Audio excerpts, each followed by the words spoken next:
في حديثه النبوي: إن في أيام دهركم لنفحات ألا فتعرضوا لها. وانطلاقا من هذا الهدي النبوي الشريف، يسر أسرة العدالة ونقابة المحامين بالأليوبية أن تتشرف باستضافة الأستاذ الشيخ عبد الرحمن أنديل، وهو من العلماء الأفاضل الذي لا نزكيه على الله، بل الله يزكي من يشاء، ولكن نحسبه على خير وعلى علم وفيه، داعين الله أن ينفعنا بعلمه. وإليه أنقل الميكروفون ليحدثنا عن تلك الذكرى الرائعة.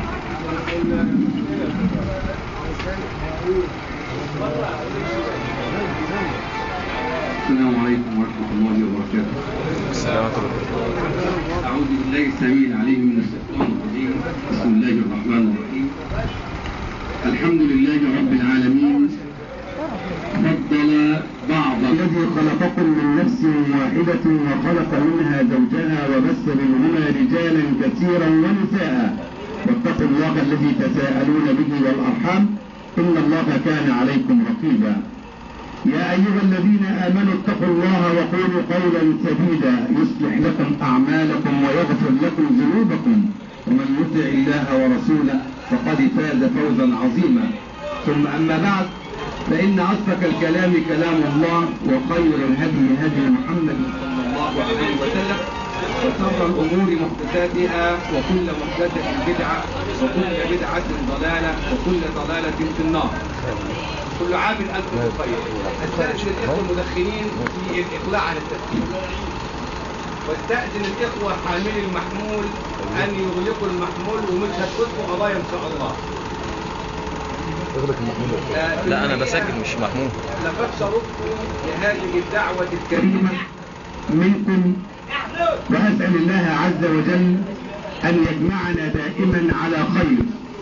فهذه هي المرة الثانية التي أجلس فيها بين حضراتكم. في الحقيقة الأستاذ ناصر اختار الموضوع وحدد الموضوع.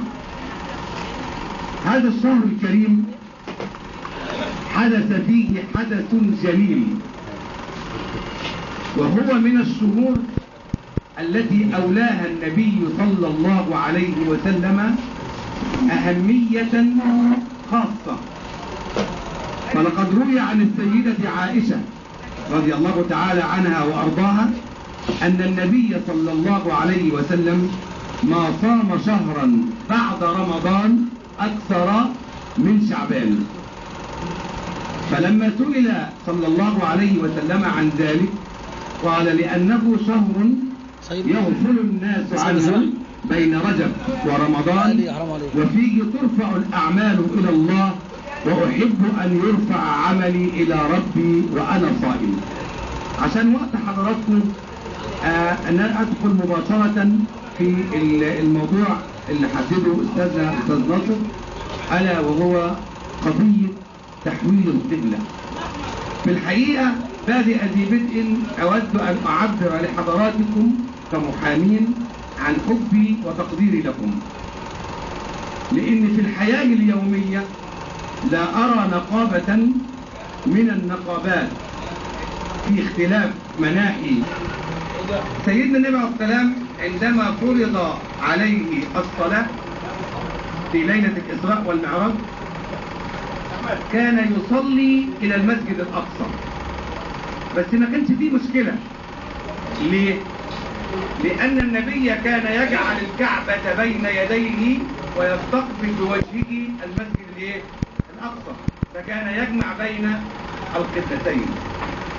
فلما هاجر النبي صلوات ربي وسلامه عليه من مكة إلى يثرب المدينة التي تنورت بنور رسول الله صلى الله عليه وسلم، استضاف بقى المسجد الحرام في ظهره وهو بيستقبل المسجد الأقصى. استقبل النبي صلى الله عليه وسلم المسجد الأقصى استمالة لقلوب أهل الكتابين، وليس بنص قرآني من رب العالمين تبارك وتعالى. ودي النقطة دي هنجيلها إن شاء الله في الناسخ والمنسوخ. فاليهود أشاعوا قالوا: استقبل محمد قبلتنا وسيتبع ملتنا.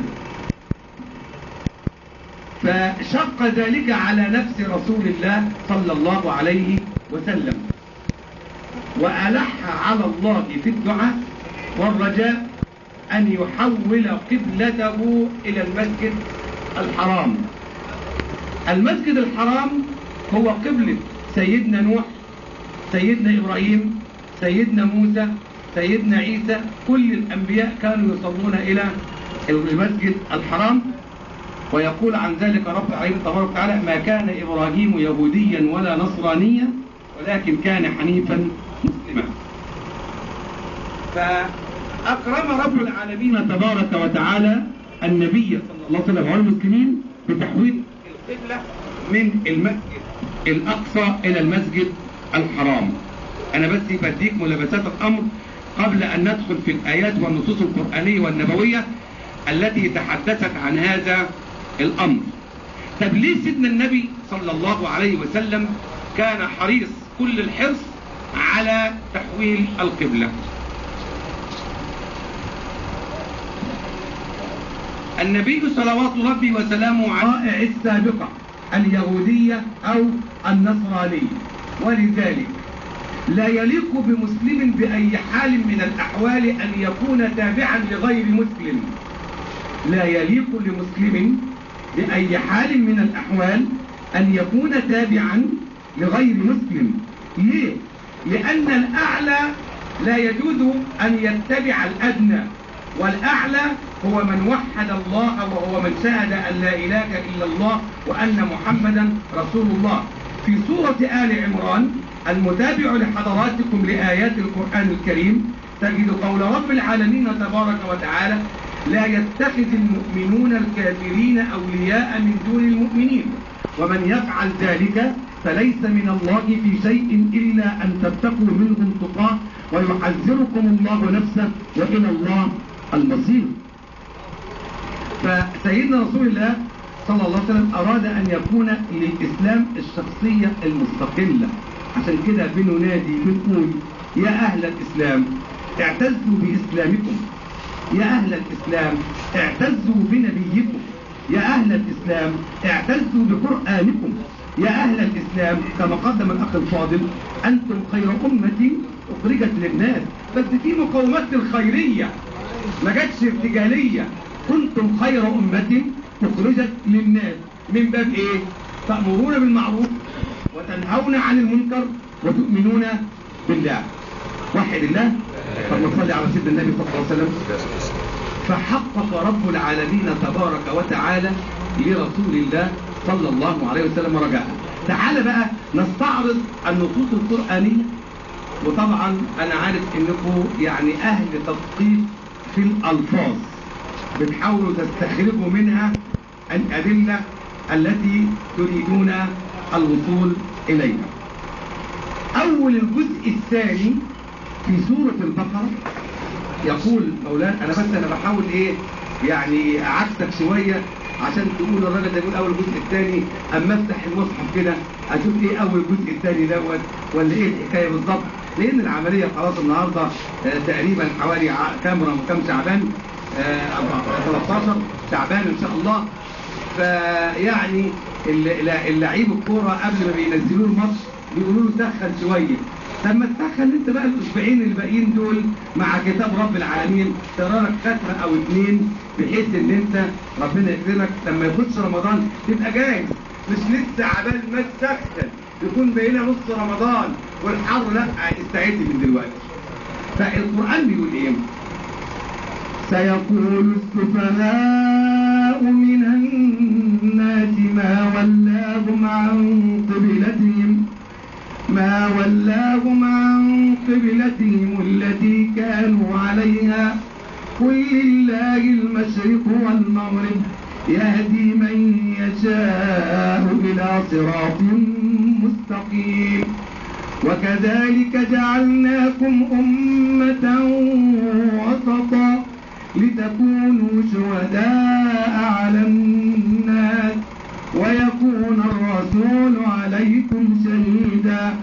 وما جعلنا القبلة التي كنت عليها إلا إلا لنعلم من يتبع الرسول ممن ينقلب على عقبيه وإن كانت لكبيرة إلا على الذين هدى الله وما كان الله ليضيع إيمانكم إن الله بالناس لرؤوف رحيم قد نرى تقلب وجهك في السماء فلنولينك قبلة ترضاها فول وجهك شطر المسجد الحرام وحيث ما كنتم فولوا وجوهكم شطره وإن الذين أوتوا الكتاب ليعلمون أنه الحق من ربهم وما الله بغافل عما يعملون. وحد من هذا كلامه. ثم صلي على رسول الله. معلش أنا بحب آيات القرآن بقرأها بأسلوب خاص بها هي، لأن للقرآن حلاوة. سيقول السفهاء هي في أصل اللغة قال، ولكن الله عبر بالمضارع ليفيد استدامة هذا القول أو استمرار هذا القول. سيقول السفهاء جمع سفيه وهو ضعيف الإرادة وعديم التمييز من باب قوله تعالى سيقول السفهاء من الناس ما ولاهم عن قبلتهم التي كانوا عليها إيه اللي خلاهم يسيبوا المسجد الأقصى ويتحولوا إلى المسجد الحرام. الرد جميع الأسئلة التي وردت في القرآن على وتيرة واحدة إلا سؤال واحد. جميع الأسئلة كان نمطها إني يسألونك قل إلا سؤال واحد وإذا سألك عبادي عني فإني قريب. ليه؟ ودي الآية دي في وسط آيات الصيام. ليه؟ عشان اللي بيقول لك يعني انت مالكش حكة ما تتمسحش بقى وتقول عم الشيخ فلان وعم الشيخ كان وهو البركة وهو لا ليس بين الله لله المشرق والمغرب. ده قضية مستقلة، بمعنى أنك إذا كان إيمانك خالصا لله تبارك وتعالى وصلاتك خالصة لله تبارك وتعالى فلن يفرق معك شرق أو غرب، لأن الشرق لله والغرب لله طالما أن المقصود بالعبادة هو رب العالمين تبارك وتعالى. بس وأنا بتكلم عن كلمة الصلاة يا عم شريف بس أقول كلمة بس إخواننا المحامين ما يزعلوش مني. أنا ليا مقصودين. الأولى قسمة التدخين، أو الأولى إن إحنا صلينا الظهر بينا لقينا بعض من حضراتكم موجود في القاعة. الأولى بنا كنا نصلي الظهر أولا وبعدين نيجي نجلس. ربنا يكرمنا جميعا. كل الله المشرق والمغرب يهدي من يشاء إلى صراط مستقيم. مع كلمة يهدي من يشاء إلى صراط مستقيم في أمر تحدث فيه النبي صلى الله عليه وسلم. أقول لك الحديث الأول وبعدين نوضحه. يقول رسول الله صلى الله عليه وسلم فيما رواه البخاري ومسلم من حديث أبي هريرة إنهم، والضمير هنا يعود على أهل الكتابين اليهود والنصارى، إنهم لا يحسدوننا أكثر ما يحسدوننا على ثلاث حاجات ربنا اداهم لنا أمة رسول الله صلى الله عليه وسلم. القبلة هدانا الله إليها واختلفوا فيها. الجمعة هدانا الله إليها واختلفوا فيها وعلى قولنا خلف الإمام آمين. القبلة عرضها أن رب العالمين على اليهود والنصارى، قالوا لا احنا نستقبل المسجد الأقصى لأن ده نزل الوحي على أنبيائنا جنبه. طيب الجمعة عرضها رب العالمين أيضا على يوم الجمعة يعني على اليهود، قالوا لا هناخد السبت. طب السبت ليه؟ لأن الله خلق الدنيا كلها في 6 أيام واستراحة في يوم السبت. بدأ بالجمعة وخلص وخلص الأحد، أو بدأ بالأحد وخلص الجمعة. فالنصارى قالوا لا احنا هناخد يوم الأحد بدء بدء الخليقة. هنا في أمور من الواجب على المسلم. في حاجة اسمها إيمان بالأمر وإيمان بالآمر. المؤمن ايمانه بايه؟ بالامر. اما غير المؤمن ايمانه بالايه؟ بالامر. وفرق شاسع بين الاثنين. فرب العالمين تبارك وتعالى ادخر يوم الجمعه لامه حبيبه محمد، وجعل القبله لامه حبيبه محمد، وادانا منحه كبيره كونك بتقول خلف الامام امين كما اخبر النبي صلى الله عليه وسلم، اذا وافقت تامين الملائكه غفر الله تبارك وتعالى للمصلين جميعا. تعال بقى الايه الثانيه: وكذلك جعلناكم امه وسطا ووسط الشيء خياره، كما جاء في سوره يونس. الاخوه اللي ماشيين معايا بالقران قال اوسطهم، يعني ايه؟ اعقلهم او افضلهم فكرا. لتكونوا شهداء على الناس ويكون الرسول عليكم شهيدا. انا بسرعه بس عشان الايات معانا برضه ايه ما معليش جزئيه. فايه موضوع الشهاده؟ سيدنا عليه الصلاه والسلام بينها لنا. قال: يسال رب العالمين امه نوح هل بلغكم نوح؟ يقولون ما بلغنا شيء. 950 سنه ويقولوا رب العالمين ايه؟ ما بلغنا شيء. يا نوح بلغتكم يا رب. من يشهد لك؟ امه محمد. يا امه محمد بلغ نوح قومه. كيف عرفتم؟ نزل علينا قرآن وأخبرنا نبينا أن نوحا بلغ قومه وقد آمنا بما أنزل علينا. ويأتي الرسول يشهد على الايه؟ على الجميع. ودي كرامة سيدنا النبي صلى الله عليه وسلم ولأمة رسول الله صلوات ربي وسلامه عليه. وما جعلنا القبلة، الجزئية بقى اللي جاية، القضية اللي جاية: وما جعلنا القبلة التي كنت عليها إلا لنعلم من يتبع الرسول ممن ينقلب على عقبيه وإن كانت لكبيرة إلا على الذين هدى الله. معناها إيه؟ أيام محمد أبقيناك على قبلة المسجد الأقصى بعد هجرتك من مكة إلى المدينة لنعلم من اليهود الذين دخلوا في الإسلام معك حبا في كونك تستقبل المسجد الأقصى إذا كان إيمانكم بالله، أو أن إيمانهم كان لمجرد أنك تستقبل قبلتهم. يعني قضية إيه؟ قضية غربلة وتمحيص علشان لا يتبقى مع رسول الله صلى الله عليه وسلم إلا إيه؟ إلا أقوياء الإيمان وصحاء العقيدة. صلي على رسول الله. فاستجبنا لك. إنما التعبير القرآني قال إيه؟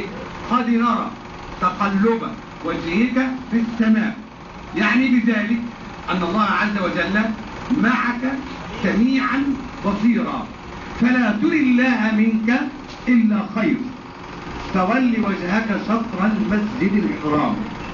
طب هنا بقى نقف وحضراتكم عندكم علم بالناسخ والمنسوخ. أول ما نسخ في الإسلام القبلة، أول ما نسخ في الإسلام القبلة. ما ننسخ من آيات أو ننسها نأتي بخير منها أو مثلها ألم تعلم أن الله على كل شيء قدير. فهنا بقى يجوز للنص القرآني أن ينسخ النص النبوي، أو بمعنى يجوز للقرآن أن ينسخ الإيه؟ السنة كما حدث في تحويل القبلة. فول وجهك شطر المسجد الحرام وحيث ما كنتم فولوا وجوهكم شطرا. عشان ما طولتش عليك هتلاقي 3 آيات في الموضع ده اهو. فول وجهك شطر المسجد الحرام دي آية، الثانية بعدها على طول بآيتين. العلماء التفسير قالوا ايه؟ قالوا الكعبة قبلة لمن بداخل الحرم. يعني وانت بتصلي تحت الكعبة ايه؟ قبلتك. والحرم من الخارج قبلة لمن بداخل مكة. انت معايا؟ لمن بداخل مكة. ومكة بأسرها قبلة لباقي القرى الأرضية. هذه ال3 آيات بالنسبة في ايه؟ في تحويل القبلة. ولذلك هنا التعبير القرآني دقيق جدا. قال ايه؟ فول وجهك شطر المسجد الحرام وحيث ما كنتم فولوا لكم ايه؟ شطر. شطر الشيء نصفه. شطر الشيء نصفه. الدايرة قطرها كم درجة؟ 360 درجة. عندك 180 درجة اتجاه مكة قبلة صحيحة. 180 درجة اتجاه مكة قبلة صحيحة. عشان يقولنا بقى اللي يقول لك ايه؟ تعالى هنا. لا يا عم الحاج، عندك ايه؟ نص الايه؟ الدايرة ان شاء الله قبلة ايه؟ صحيحة. قضية أخيرة بتتكلم عنها الآية اللي بعد كده مباشرة. يقول فيها مولانا تبارك وتعالى: ولئن أتيت الذين أوتوا الكتاب بكل آية ما تبعوا قبلتك وما أنت بتابع قبلتهم وما بعضهم بتابع قبلة بعض ولئن اتبعت أهواءهم من بعد ما جاءك من العلم إنك إذا لمن الظالمين. هأشير بس بسرعة الأول عشان إخواننا الأفاضل اللي بيقرأوا في المصحف، لو فتحت المصحف قدامي كده أما تيجي تقرأ الجزئية اللي أنا قلتها بسرعة في الآخر اللي هي إيه من أول ولئن أتيت الذين أوتوا الكتاب بكل آية ولئن اتبعت أهواءهم من بعد ما جاءك من العلم اوعى تقف هنا وبعدين تبدأ تاني، لأن هذا وقف غير جائز. اللي انت لما تبدأ تقول ايه انك عايز من الايه وهذا ايه لا يجوز. هنا اليهود عملوا ايه مع سيدنا النبي عليه الصلاه والسلام؟ قالوا يا محمد استقبل قبلتنا يوما ونستقبل قبلتك ايه يوما اخر. احنا انت تصلي معانا يوم واحنا نصلي معاك ايه. هو ليس حبا في رسول الله ولا في قبلة رسول الله بقصد ما هو المقصود منه ايقاع رسول الله في شك وفي بلبلة. بس سيدنا ربنا سبحانه وتعالى حرص رسول الله ونزل على القرآن قال يا محمد لا تتبع هؤلاء إن أتيت الذين أوتوا الكتاب من كل آية ما تبعوا قبلتك وما أنت بتابع قبلتهم.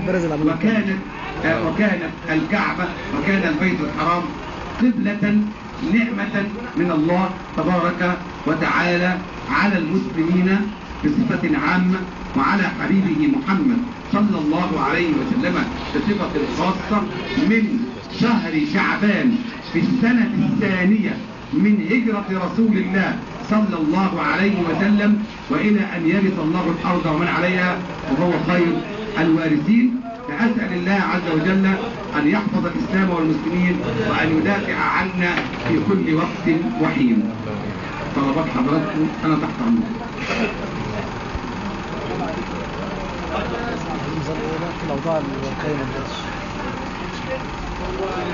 نصلي على سيدنا رسول الله عليه السلام.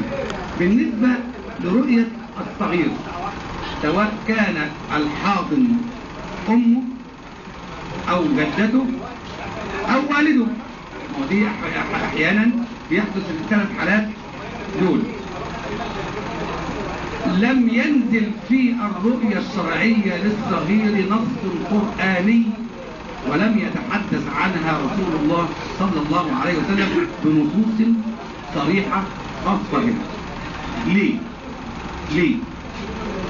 لأن الفطرة التي فطر الله الناس عليها، أو مش هقول الناس، هقول كل المخلوقات أو كل الكائنات جبلها الله عز وجل على أمر لا يتغير لا عند إنسان ولا عند حيوان.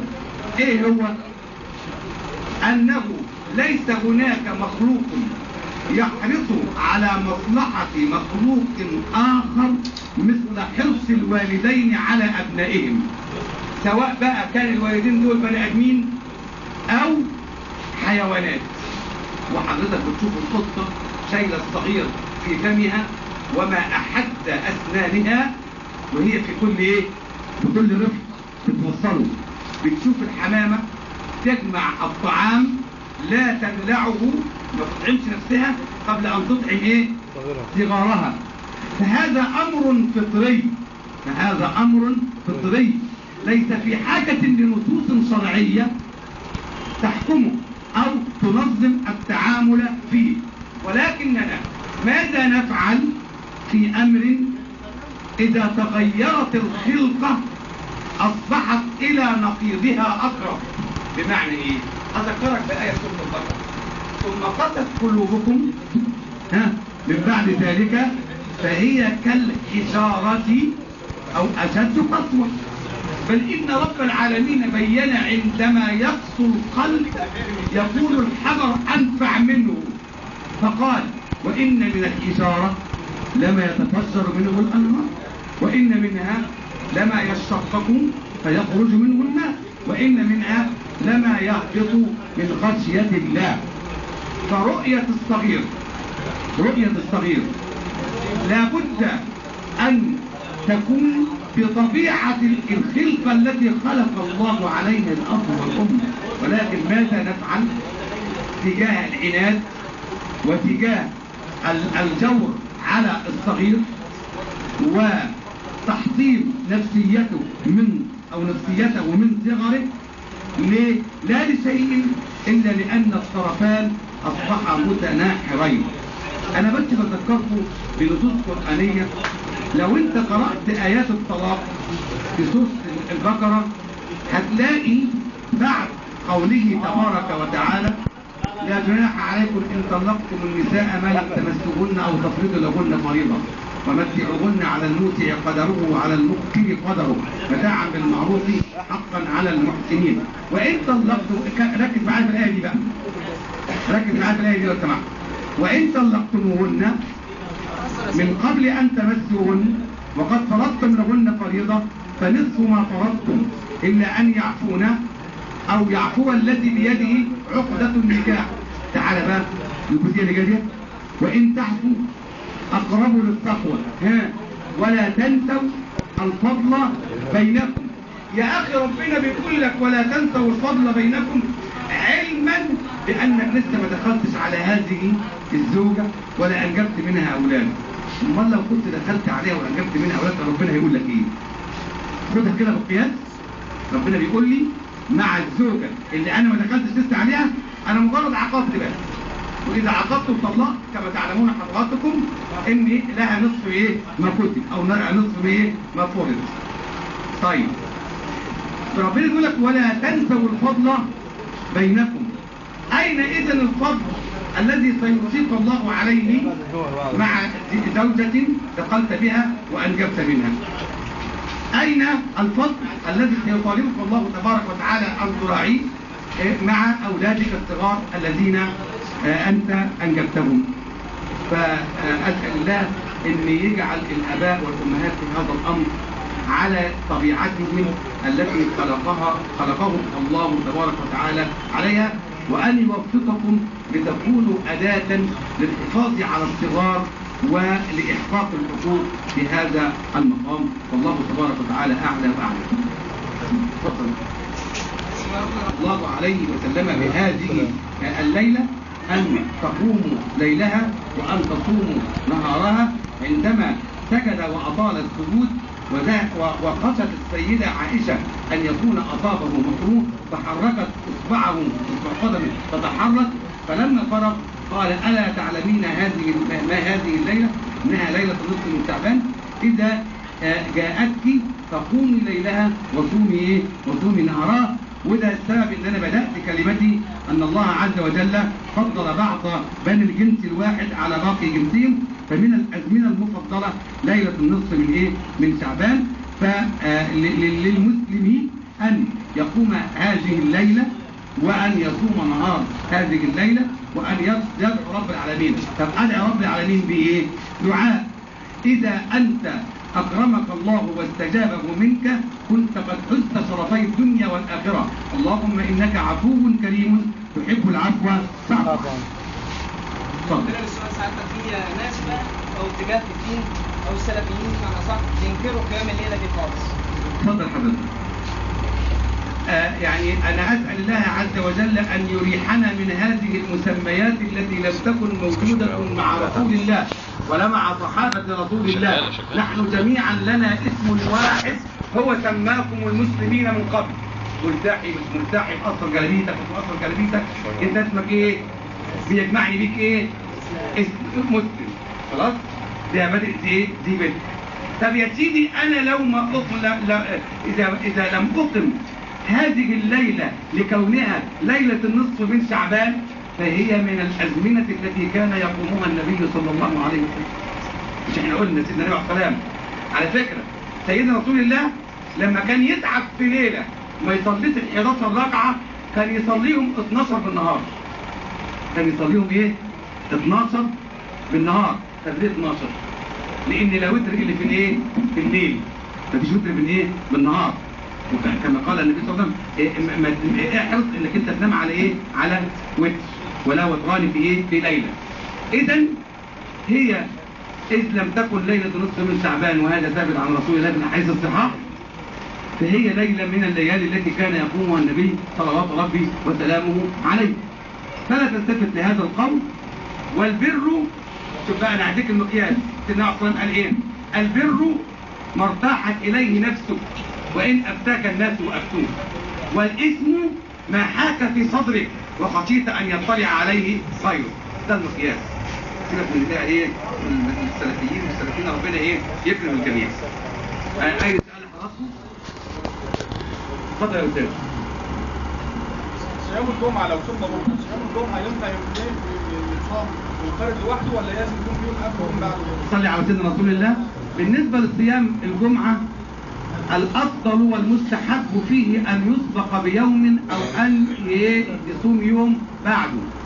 أما إذا كان هذا اليوم بالتحديد مثلا يوم عرفة أو يوم عاشوراء فلا حرج في أن تصومه فقط. مفيش مشكلة إنك أنت تصوم بعض. اتفضل الصيام. أيوة سؤال حضرتك؟ اتفضل. بالنسبة لكفارة الصيام في رمضان، الإخراج عنها مبلغ من المال أو ولا طعام بعينه؟ أي كفارة تقصد؟ أهي كفارة المريض الذي لا يرجى شفاؤه أم كفارة الجماع في نهار رمضان؟ لا، كفارة المريض اللي هو لا وفي شق ثاني للسؤال. نعم. هل من مثلا من عدد الأيام التي مثلا تم عدم الصيام فيها في رمضان، هل أطعم على عددها كذا مسكين ولا ينفذ أنا إطعام مسكين واحد؟ بسم الله الرحمن الرحيم. شهر رمضان الذي أنزل فيه القرآن هدى للناس وبينات من الهدى والفرقان، فمن شهد منكم الشهر فليصم، ومن كان مريضا أو على سفر فعدة من أيام أخر يريد الله بكم اليسر ولا يريد بكم العسر. لا، أنا عايز الآية اللي قبل ديت اللي هي أيام معدودات. فمن كان منكم مريضا أو على سفر فعدة من أيام أخر، وعلى الذين يطيقونه فدية طعام مسكين، فمن تطوع خيرا فهو خير له، وأن تصوموا خير لكم إن كنتم تعلمون. شهر رمضان الذي أنزل فيه القرآن. الكفارة في الصيام نوعان: كفارة إفطار لإنسان مريض لا يرجى شفاؤه. ما ينفعش أقول واحدة مرضعة أو واحد مريض مرض يعني عامل عملية وبعد شهر هيتحسن حاله. لا، احنا عندنا قضاء وعندنا ايه؟ كفارة. القضاء فيما سيتمكن المرء من ان هو يقضي هذه الايام، يعني يصوم بدل هذه الايام. اما الكفارة فهي للمريض الذي لا يرجى شفاؤه، يعني مش هيقدر ايه يصوم ويقضي هذه الايام بعد ذلك. الكفارة عنها اطعام مسكين عن كل يوم من اوسط ما تطعمون اهليكم. اطعام مسكين واحد عن كل يوم. انا كنت بأفتي في هذا المقام، كنت يجيني واحد المسجد على قد حاله. الراجل ده حاله ادنى حاجة عندي 5 جنيه. يعني الراجل ده يطلع في 30 يوم 150 جنيه. طب هو مبسوط وربنا كرمه، فطلع 10 جنيه اطعام. ما ينفعش ادخلها في هنا مسجد مثلا، او ان انا ادخلها في، لا، عايز تبقى اطعام فعلا مسكين كما قال القرآن الكريم. اذا كان هناك مريض هيرجى شفاؤه ده بيؤجل، ما تطلعش عنه كفاره حتى وان عدت ايه السنه. طيب الراجل ده كان عامل عمليه وقعد 2 3 في فتره النقاهه عشان يقدر يصوم. طب توفي اخرج عنه الكفاره اللي انا كنت هخرجها عنه هو ايه وهو حي. خلاص، هذه هي الكفاره. كان في شق ثاني حضرتك اللي هو اطعام ساعتك، هل مسكين واحد ولا كذا؟ مسكين واحد. لو عدد ايام مسكين واحد، حتى لو عدد اكثر من يوم. ولو المسكين هو اللي موجود قدامك في 30 يوم اكله، بس كل يوم وجبه. كل يوم وجبه، وعوضا عن الوجبه اللي انا مش هقدر اجيب له هو مثلا اديله. بس انا بفضل الوجبه. هو في الاصل ممكن ياخدها مني يروح يجيب علبه سجاير. صح. فانا بفضل واميل الى الراي الذي يقضي ان انا اخرجه طعام ما ادلوش فلوس. وان لم استطع مثلا هو انا لا، الافضل خليك مع هذا الراي. تمام، اخرجه طعام. اخرجه طعام. ايوه سؤال حضراتكم. اتفضل. استاذنك مولانا في موضوع بعيد عن الندوه. نعم. هل يجوز تعليق صور الاموات على الحائط؟ لا يجوز. لا يجوز؟ لا يجوز. طب احنا عندنا 6 صور هنا و7 صور. صلي على رسول هي الله. بتوجدهم. طب ولا يجوز ليه؟ صلي على رسول الله. صلي على رسول الله. هو انا على فكره منهجي ليس بالمتشدد، ولكنني وسط في الايه في الاراء وفي الاحكام. لما في سوره نوح وقالوا لا تذرن آلهتكم ولا تذرن ودا ولا سواعا ولا يغوث ويعوق ونسرا. الخمسه دول على فكره الكلمات ديت اسامي ناس. لا تذرن آلهتكم ولا تذرن ود وسواع ويغوث ويعوق ونسرا. دي اسامي ابناء من اوائل ابناء سيدنا ادم، كانوا صالحين. كانوا ايه؟ كانوا صالحين. فاما انحدرت العقيده، الشيطان والله لو انتوا صورتوا الصور ديت هتدخل لكم الايه؟ هتدخل لكم البركه. طب والله طب بلاش الصور، نعمل لهم بقى ايه؟ تمثال حلو كده جميل ونقعد بقى نتكلم معاه ونقعد نحكي وهكذا. فهذا من باب ايه؟ سد الذرائع. من باب ان انا اقفل هذا الايه؟ الباب حتى لا يدخل الشيطان لي منه. اما اذا كانت الصوره بقى بص تلاقي جماعه تانيين يقول لك لا ده الصور كلها لا حرام. يا عم مش حرام ولا حاجه. طب انا صوره اعمل بيها كارنيه نقابه المحامين عشان يتعرف ان انا محامي او بطاقه او الكلام ده كله، طب ما هي صوره اهي. اذا ذهب العلماء في هذا الامر الى حرمه الصور المجسده. الصور الايه؟ المجسده. الصور بتاعه الاموات. طب ايه ما هي الفائده التي تعود عليك؟ حطيت المذكرات بالراجل اللي مات دوت، واما انك انت تعصى الله بالخروج عن اللي ما هو متبع في هذا الامر، ان الله وانا اليه راجعون. لا، يبقى نقفل الباب دوت ونقول بلاش ايه موضوع الصور ان شاء الله. اتفضل يا استاذ. نعم. ليس هو طلاق على حد قولك. لا، ليس طلاق ولكنه ظهار. ليس هذا طلاق ولكنه ظهار، ولا فدية في يمين الطلاق. إذا وقع يمين الطلاق يحسب، والطلاق مرتان فإمساك بمعروف أو تسريح بإحسان. فإن طلقها فلا تحل له من بعده حتى تنكح زوجا غيره. فإن طلقها فلا جناح عليهما أن يتراجعا إن ظن أن يقيم حدود الله. أنا هوضح لك، أنا استوعبت كده إيه مرتين أنت.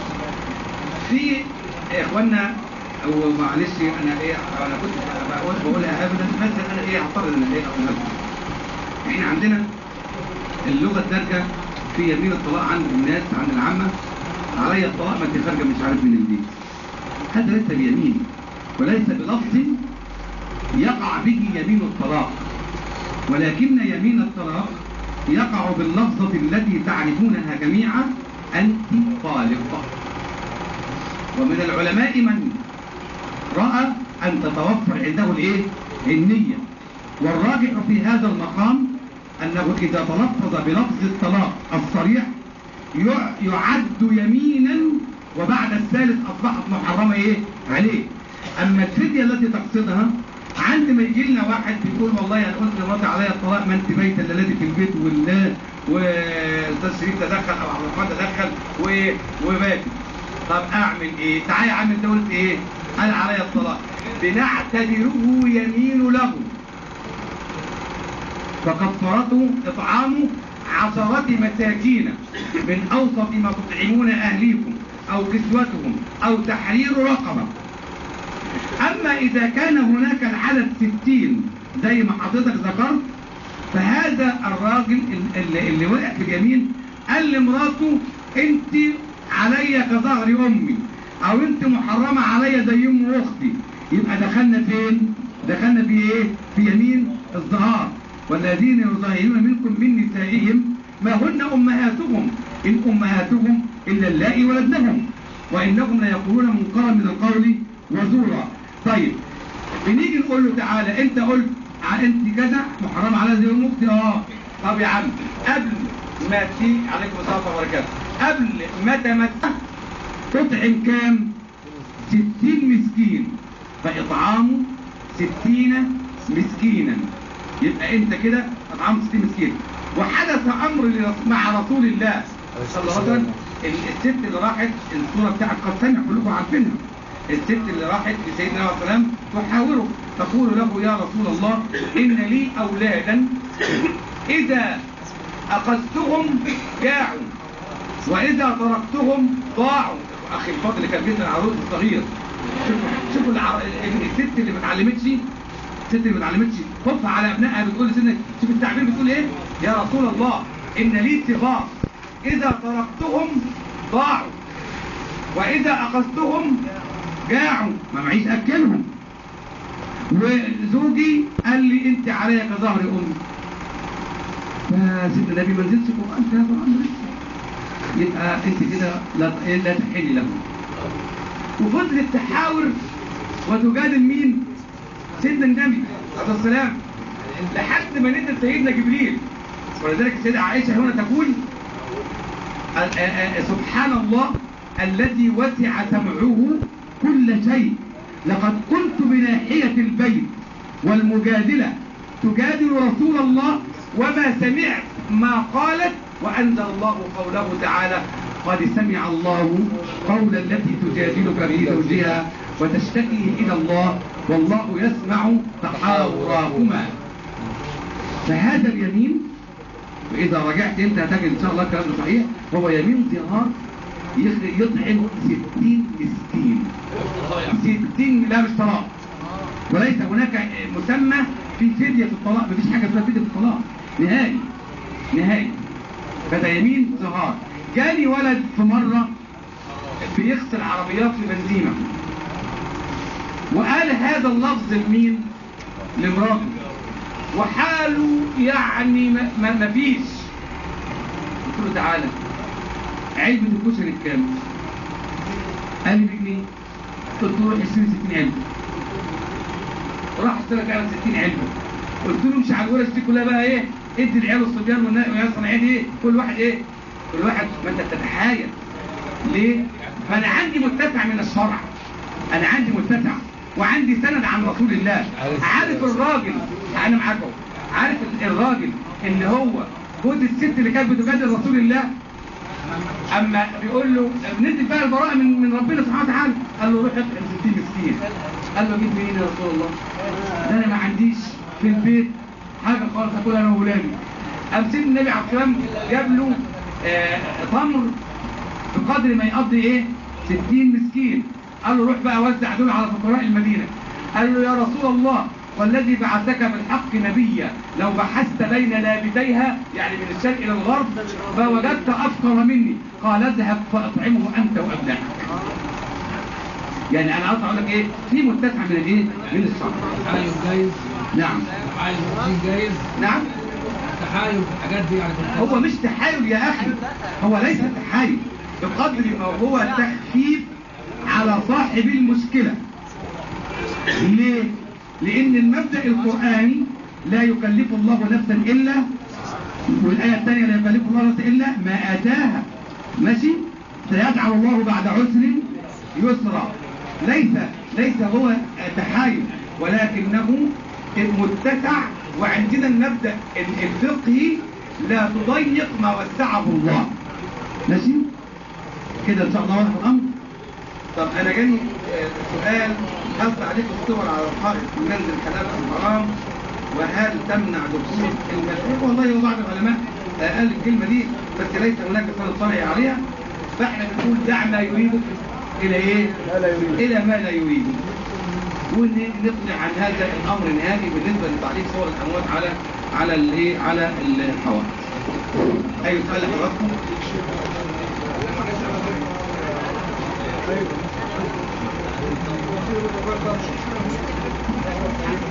نصلي على سيدنا رسول الله.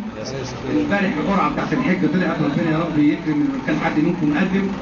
طيب حدث في امر بالنسبه للمراه اللي بتحج. طب اذا حاضت المراه وهي بتحج تعمل ايه؟ هناك امور لا يجوز لها مطلقا ان تفعلها الا ان تطهر من الايه؟ من الحج. على سبيل المثال طواف الوداع، طواف القدوم اللي هو طواف الركن، لان احنا عندنا الطواف 3 انواع.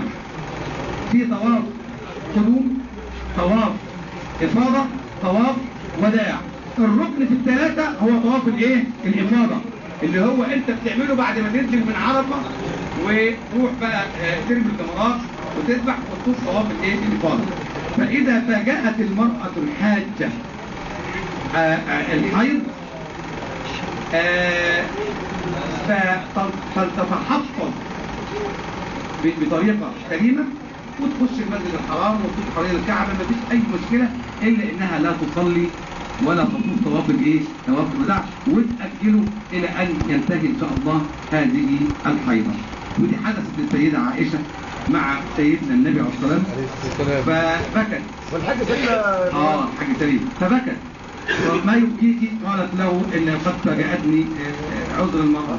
قال إنه ما كتبه الله على بني حواء استنفري اللي هي ايه؟ اللي هي التحفظ والسوق وتأجل الطواف الى ايه؟ الى ان تنتهي هذه الدورة.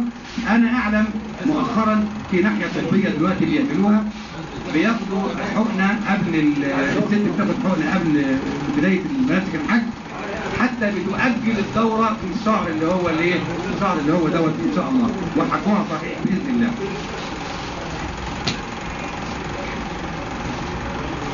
الرحيم عند قراءة فاتحة الكتاب في الصلاة جارية منصرفة. طب نصلي على سيدنا رسول الله صلى الله عليه وسلم. دول يا جماعة ما أجمع عليه العلماء أن بسم الله الرحمن الرحيم ليست آية من آيات القرآن الكريم. ما أجمع عليه العلماء أن بسم الله الرحمن الرحيم التي في مستهل السور ليست بآية من القرآن الكريم، ولكنها جزء من آية في سورة النمل: إنه من سليمان وإنه بسم الله الرحمن الرحيم ألا تعلوا علي وأتوني مسلمين. وما كان عليه رسول الله صلى الله عليه وسلم والصحابة من بعده عدم الجهر بالبسملة، عدم الجهر بالبسملة. والدليل الشرعي في ذلك حديث رب العالمين القدسي الذي يقول فيه: قسمت الصلاة بيني وبين عبدي نصفين ولعبدي ما سأل، فإذا قال العبد الحمد لله رب العالمين قال حمدني عبدي. يبقى هنا هل ربنا قال إذا قال العبد بسم الله الرحمن الرحيم؟ أما بسم الله الرحمن الرحيم نحن نقولها لنعلم بداية السورة ونهاية السورة، ونقولها من باب قول رسول الله: كل شيء لم يبدأ بالبسملة فهو أبطر أو أقطع. ماشي؟ أما الثابت إنك أنت لا تكره، وهو أنا على فكرة على مذهب إن أنا ما بغطش بالبسملة، بس هل أنت ما بتقولش بسم الله الرحمن الرحيم؟ ما أنت بتقولها، أنت بتقولها سرك. طب يجي بقى واحد يقول لك ايه، بس عشان اكمل اجابه السؤال، واحد يقول لك ايه اني طب يا عم انت بتقولوا السبع المثاني، بتقولوا ان الفاتحه كام ايه؟ 7. ولما تيجي تعد هتلاقيهم كام؟ 7 بما فيها الايه؟ بسم الله. اقول لك لا، وعد معايا: الحمد لله رب العالمين الرحمن الرحيم مالك يوم الدين اياك نعبد واياك نستعين اهدنا الصراط المستقيم صراط الذين انعمت عليهم وقف غير المغضوب عليهم ولا الضالين امين. ادي 7. والله تعالى اعلى واعلم. وهذا صحيح وهذا صحيح عشان ما نتخانقش مع بعض، لان المرضى سيدي، لان من المؤسف احنا ناس متعلمين تبص تلاقي الشيطان بعدنا عن لب الامر، بمعنى اتخانق واقطع هدوم بعض علشان امور الاتيان بها لا يزيد وعدم الاتيان بها لا ينقص. يجي يبص يقول لك ايه، واحد في مره بيقول لي يعني احط ايدي وانا بصلي هنا ولا هنا؟ في بعض الشباب كده بيعمل كده، ولا ايه ولا هنا؟ قلت له تحط ايدك خالص، ما تحطهاش خالص، خليها جنبك الاول. ليه؟ لاننا عندنا في الصلاه اركان وسنن وهيئات. انتوا ناس درستوا شريعه. تعريف الركن في الفقه هو ما لا يتم الشيء الا به. تعريف الركن في الفقه هو ما لا يتم الشيء الا به. اما السنه او الهيئه اذا لم تاتي بها طب ما انت عندك التشهد الاول في الصلاه سنه، لو انا سهيت وقمت ما قلتش التحيات صلاتي صحيحه واكمل وخلاص، حتى لو ما سجدتش سجود سهو صلاتي صحيحه. فالمطلوب من المسلم ان هو يعني يقف على معالم دينه وعلى الامور اللي تضبط الايه العبادات بتاعته من غير تشنج ومن غير خناق. انما لا يقول لك لا ده انا مش عارف سلفي ده انا سني، لا يا عم الحاج خلينا مع رسول الله صلى الله عليه وسلم.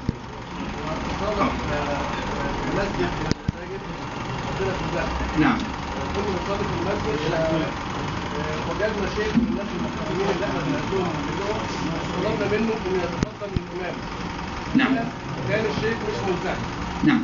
بعض الاخوه الملتحيين اللي كانوا موجودين في المسجد والراجل اول ما دخل قال الله اكبر سابوا المسجد وخرجوا وما صلوش في المسجد. هذا هم مؤدبين. ده الجزء الاولاني. الجزء الثاني بقى حكم الراجل ده ايه؟ يتحان الناس المشايخ دول او الملتحين على قدر علمنا ان هم بقى كل الملتحي دلوقتي بقى هو اللي ايه اللي فاهم الدين اكتر مننا. تمام. وهي دي المصيبه اللي احنا موجودين فيها. فعلا انا اتفق معاك والله. طب تصلي على رسول الله؟ عليه صلي على سيدنا عليه السلام. على فكره القضيه اللي بتكلم فيها استاذنا خطيره جدا. هبداها بايه؟ في ايه سوره التوبه يقول فيها الله تبارك وتعالى: وما كان المؤمنون لينفروا كافه فلولا نفر من كل فرقة منهم طائفة ليتفقهوا في الدين ولينذروا قومهم إذا رجعوا إليهم لعلهم يحذرون. من المؤسف والمخجل للمسلمين دلوقتي إني أول ما أشوف واحد مربي دقنه وجلابية قصيرة مولانا تعالى يا عم إيه رأيك في القضية ديت؟ التاني تاخد العزة بالاسم وأنا صغير يعني اللي أنا إيه لأقول فيطخ إيه أي كلام ويتكلم أي كلام ويعني ضل وإيه وأضل ضل وأضل. مفيش أمر في الإسلام ليس له ضوابط، مفيش أمر في العبادات ليس له ضوابط. بمعنى عندنا حاجة اسمها شروط الإمامة. شروط الإيه؟ شروط الإمامة. لما نيجي ننظر إلى شروط الإمامة نمرة واحد أعلمهم بكتاب الله. أعلمهم بكتاب الله. فإن استووا فأحسنهم صوتا، فإن استووا فأحسنهم هيئة، فإن استووا فأكبرهم سنا، فإن استووا فأقدمهم نزول إلى المكان. أنت شفت كم ضابط؟ خمسة. الأساس فيها هو إيه؟ هل أنت تحفظ كتاب الله كحفظي ولا لا؟ أنت أعلم. طيب إحنا الاثنين حافظين، أنت درست تفسير وأنا ما درستش تفسير، أنت تحكم إمام. إحنا الاثنين درسنا تفسير، أنت أحسن صوت يبقى أنت اللي تقرأ. ليه؟ لأن سيدنا عليه السلام يقول القارئ حسن الصوت مع الملائكة في الجنة. القارئ حسن الصوت. طيب ولذلك سيدنا عبد الله بن عباس سيدنا عبد الله بن مسعود رضي الله عنه لما كان قاعد بيدندن كان صوته جميل جدا، فسيدنا النبي عليه السلام وقف عشان ايه؟ يسمع. فسيدنا عبد الله حس فقال له يا رسول الله أردت أن أسمع منه. قال لو علمت يا رسول الله لحفظته لك تحفيرا، يعني كملت ايه صوتي. كان سيدنا دايما يحب يسمع القرآن من سيدنا عبد الله ابن مسعود، ولذلك قال من أراد أن يسمع القرآن غضا طريا فليسمعه من ابن أم عبد اللي هو عبد الله ابن مسعود. فهنا في ضوابط، مفيش بقى واحد مربي دقنه وواحد مربي دقنه ولا الكلام ده كله. ومن قال لا تصح إمامة غير الملتحي من أين جاء بذلك؟ من أين جاء بذلك؟ فأنا بقول لك الناس اللي عندك مؤدبين، لأن جاتني قضية خلوا الراجل دخل يصلي راحوا مشدينه من هدومه ورمينه بره. أي دين هذا؟ وأي خشوع هذا؟ ومن أي باب أنت نصبت نفسك حارسا وحاميا ومدافعا عن دين الله تبارك وتعالى؟ ليس هذا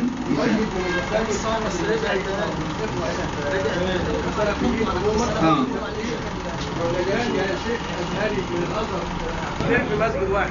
طب يا سيدي الفاضل، يا سيدي الفاضل، الآية اللي أنا قرأتها من سورة التوبة، الآية اللي أنا قرأتها من سورة التوبة بتنظم هذا الأمر. بتقول إيه؟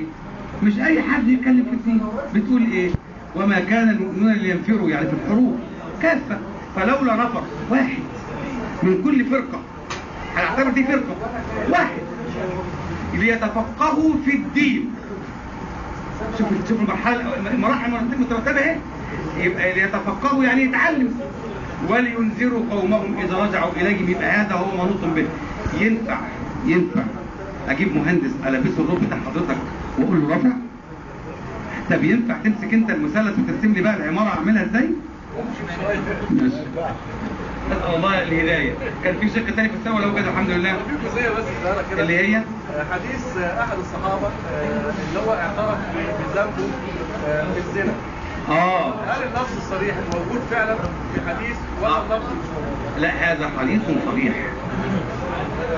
وما كان النبي صلى الله عليه رسول الله وما كان النبي صلى الله عليه وسلم، وقد اعترفت الغامدية أيضا اللي هي المرأة التي زني فيها أو زني بها، وقد اعترفت أيضا وما كان النبي صلى الله عليه وسلم ليقيم حدا إلا أن يتحقق من اقتراب هذا الحد. كان استحالة. ولذلك انت لو انت قرأت هذا الحديث بمراحل، شوف لما راحت له انا حبلى من الزنا. صار روح لما تضع المولود، وضعت المولود راح شايلاه، راح انا حاول انا ولدت المولود اهو، قال اذهبي فارضعيه عامين. قد ايه؟ 3 سنين. وبعدين لما جت هي ايضا مصرة على ارضاء ربها حتى لو كلفها ذلك حياتها. فسيدنا النبي عليه الصلاه والسلام امر فشدت ورجمت حتى الموت. فهيصلي عليها. فسيدنا عمر بيقول له اصلي على زانيه؟ قال لقد تابت توبة لو وسعت على اهل المدينة لوسعتهم. والزنا من الامور اللي يجب ان يكون بين العبد والرب اكثر من غير ذلك. لان سيدنا النبي في الاول قال له ايه؟ قد تكون اصبت يعني قبلة او حاجة او لمستها أو لا اصبت. تمام؟ حتى وصول لللفظ الصريح. اللفظ الصريح. اجي سؤال حضرتك. طب اجاوب على السؤال اللي هنا دوت. طب اتفضل يا استاذ اتفضل. إمام صلى بينا صلاة العصر وجئنا في آخر الصلاة بيصلي بينا صلاة السهو. بينسد السهو. سجد السهو وما فيش حاجة، بس ما فيش لا ركن ولا لسه أي حاجة اللي احنا لمسناه عليه. نعم. فبسأله بقول له يعني أنت سجدت بينا السهو ليه؟ قال لي إن أنا نسيت أقرأ سورة من كبار السور في الركعة الأولى. هذا يعني سهو هو قراءة السورة الصغيرة سنة، بس كان أولى به أن يسلم بكم أولا ثم يسجد هو وحده، لأن الخطأ وقع في حقه ولم يقع في حقكم. ماشي؟ ولكن الصلاة ليس فيها شيء. طب اتفضل. نعم. احنا عايزين رأي الدين في تصنيف بعض. في بعض الناس بيصنفوا بعض، يعني السلفيين كذا كذا كذا. احنا قلنا حضرتك حاجة اسمها تصنيف. انا ما سمعتهاش. طيب رأي الدين اللي انا اختلف مع واحد فيرد عليه يقول لي انت علماني انت كذا. صلي على رسول الله. صلي على رسول الله. طبعا الاختلاف في امر من امور الدين. طب ما انا عندي الدستور القرآني وما اختلفتم فيه من شيء فحكمه الى ايه؟ الى الله. طب اللي بيطلب على نفسه سلفي ده على اي اساس هو غلط او ايه؟ والله الذي لا اله الا هو لو انك سالته عن معنى كلمه سلفي لم يعرفها. فكلنا سلفيون، ورسول الله سلف للانبياء الذين جاءوا من قبله عليه الصلاه والسلام. رسول الله بذاته سلف لمن جاء من قبله من الانبياء والمرسلين. ايه سلفي وايه بتاع وايه؟ يا ريت ايه نتعلم المفيد في ديننا. طب في سؤال بعد اذن حضراتكم عندي. ورد في بداية حديث درس قال اليهود أن الله بنى الدنيا يا أخي الفاضل اللي بعت السؤال دوت، عندك في سورة قاف، عندك في سورة قاف اللي معاه مصحف يفتحه: ولقد خلقنا السماوات والأرض وما بينهما في 6 أيام وما مسنا من لغوب. معنى لغوب يعني تعب. اليهود قالوا ربنا استريح يوم السبت، فاحنا هناخد يوم الايه؟ يوم السبت. ولذلك ربنا عاقبهم بايه؟ إذ تأتيهم حيتانهم يوم سبتهم شرعا ويوم لا يثبتون لا تأتيهم. بمعنى ايه؟ كان يوم السبت السمك يطلع لهم لسانهم الميه كده، ما يقدروش يمدوا ايديهم يجيبوه، وبعدين من اول الحد لحد الجمعه ما يشوفوش ولا سمكه في البحر. فكانوا بيعملوا ايه بقى؟ يبيتوا الشبكه يوم الجمعه عشان لما السمك يجي يوم السبت يخش فيها، اللي هي ايه؟ اذ يعدون في السبت، يعني يخالفوا ما عهد الله عليه.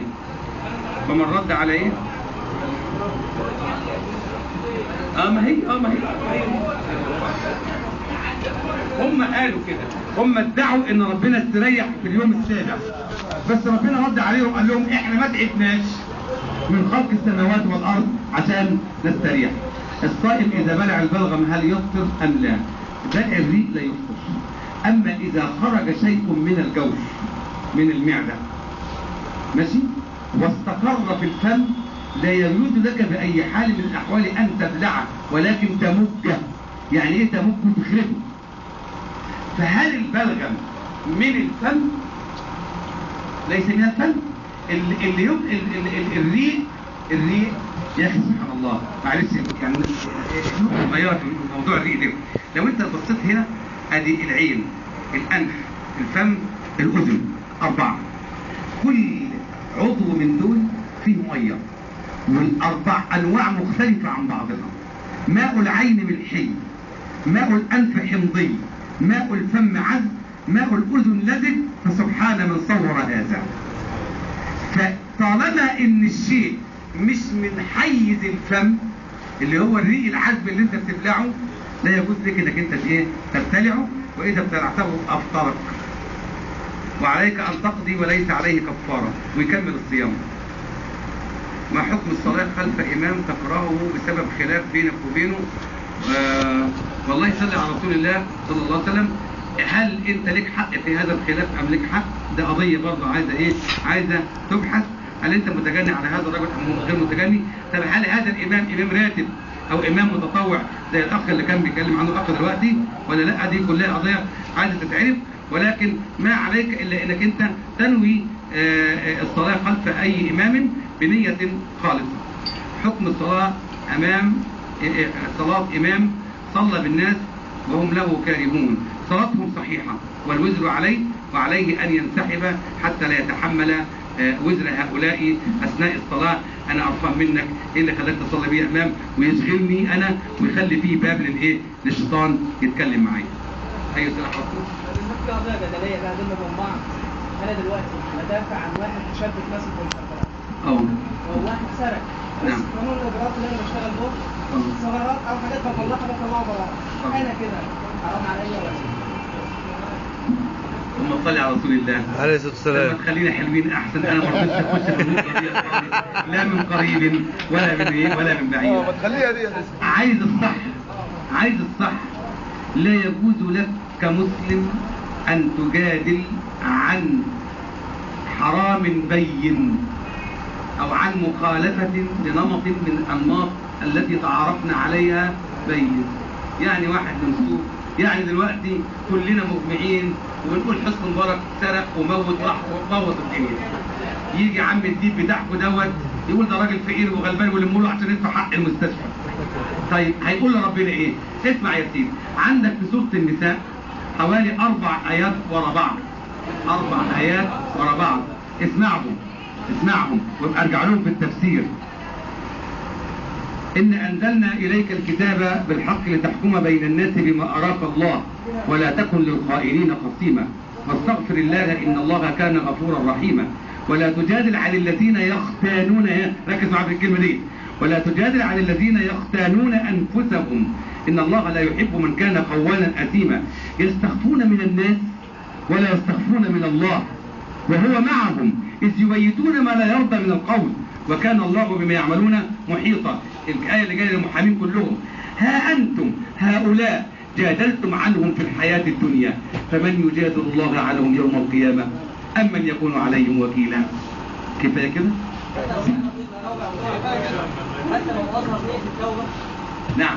حتى لو أظهر نية التوبة. هل أخذ منه الحق أم لا؟ يعني النهاردة حسني مبارك تاب من اللي عملوا فينا. طيب أين القصاص في الدم؟ أين رد الحقوق؟ يا أخي الفاضل، ده بعد الجماعة اللي هيخشوا الجنة ربنا يجعلنا منهم. امين يا رب العالمين. خلاص بقى خطوة هيخش الجنة. في قنطرة هنا اهو اسمها قنطرة المظالم. قنطرة الايه؟ المظالم. ومعلوم ان اركان التوبة في حالة الجور على الحقوق ان ترد الحقوق اولا الى اصحابها. حق لله وليس حق للعباد. حقا لله يغفر الله في حقه. دي بتبقى لها 3 اركان بس. اما اذا كانت بينه وبين العباد بيزيد ركن رابع وهو رد المظالم الى ايه؟ الى اصحابه. اتفضل. معلش يعني ماليش دعوه بحسن مبارك. انا بدي مثال بس. ماشي، انا بقول لك شهاده مثلا في السياره. حته صغيره. واحد اتسرق مره. مش معقول. لا بس طالع عصير. مش معقول. يعني دي حاجه تنتهي على كده. ثاني حاجه، يعني دلوقتي قصه سيدنا عمر لما مسلط البنت ده بجماعه الفن شرب خمره، في قانون اجراءات اسلامي. الاسلام صعب الاثبات وبرز العقوبه. صعب الاثبات عشان مش كل واحد ياخده عمال على بطال ويقول عمل وعمل. لازم يعني في الزنا 4 شهور 3 ما ينفعش. فقال كل حاجه صعب الاثبات. لما انا الشاب ده في قانون الاجراءات وفي النظام الاسلامي حتى الغامديه ومعز لما راحوا صلي على رسول الله. طيب هل انت منوط بك التشريع ام الدفاع؟ يبقى لابد ان يحترم التشريع. ومن قتل مظلوما فقد جعلنا لوليه، فقد جعلنا مين بقى؟ لوليه سلطانا فلا يسرف في القتل انه كان منصورا. فهذا امر منوط باهل التشريع ليس باهل الدفاع. يا عم يمسكوه عشان ما يعملش كده تاني. يا عم يمسكوه. هو قريبك ياسر؟ قريبك ولا ايه؟ واسال الله عز وجل ان يجمعنا على خير. كل عام انتم بخير. اللهم صل على سيدنا محمد في الاولين، وصل على سيدنا محمد في الاخرين، وصل على سيدنا محمد في الملك على يوم الدين. اللهم بصرنا بامور ديننا، اللهم بصرنا بامور ديننا، اللهم فقهنا في ديننا وعلمنا التأويل. اللهم اجعل القرآن ربيع قلوبنا وجلاء أحزاننا وذهاب همومنا وغمومنا. كل عام أنتم بخير، والسلام عليكم ورحمة الله وبركاته.